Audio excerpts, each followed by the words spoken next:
ரொம்ப டேஸ்டியான அதே சமயத்தில் கொஞ்சம் ஸ்பைசியான கார்லிக் சிக்கன் ஃப்ரை ரெசிபி எப்படி செய்யறதுன்னு பார்க்கலாம். முதல்ல ஒரு பவுலில் க்ளீன் பண்ணி வச்சிருக்க 150 கிராம்ஸ் போன்லெஸ் சிக்கன் எடுத்துக்கலாம். இது கூட 2 ஸ்பூன் அளவுக்கு ரெட் சில்லி பேஸ்ட், உங்ககிட்ட இது இல்லைன்னா ரெட் சில்லி பவுடர் கூட சேர்த்துக்கலாம். 1/2 ஸ்பூன் இஞ்சி பூண்டு பேஸ்ட், இந்த சிக்கனுக்கு ஏற்ற மாதிரி கொஞ்சமாக உப்பு, 1/2 ஸ்பூன் கரம் மசாலா சேர்த்து நல்லா மிக்ஸ் பண்ணி ஒரு 10 to 15 மினிட்ஸ் மேரினேஷன் டைம் கொடுத்துருங்க.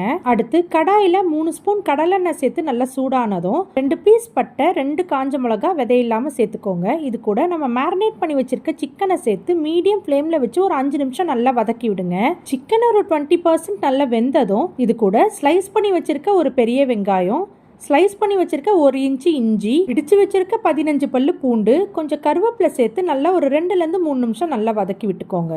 இது கூட தேவையான அளவு உப்பு, இன்னும் கொஞ்சம் காரத்துக்கு ஏற்ற மாதிரி மிளகுத்தூள் சேர்த்து 5 to 10 மினிட்ஸ் நல்லா குக் பண்ணி எடுத்தீங்கன்னா சிக்கன் நல்லா வெந்து நம்ம போட்டிருக்க வெங்காயம் பூண்டெல்லாம் நல்லா கேரமலைஸ் ஆகும். இந்த ஸ்டேஜில் ஃப்ரெஷ்ஷான கொத்தமல்லி போட்டு ஃப்ளேமை சுவிட்ச் ஆஃப் பண்ணிவிட்டு சர்வ் பண்ணிக்கோங்க. ரொம்ப டேஸ்டியான கார்லிக் சிக்கன் ஃப்ரை ரெசிபி சூப்பராக ரெடி ஆயிடுச்சு.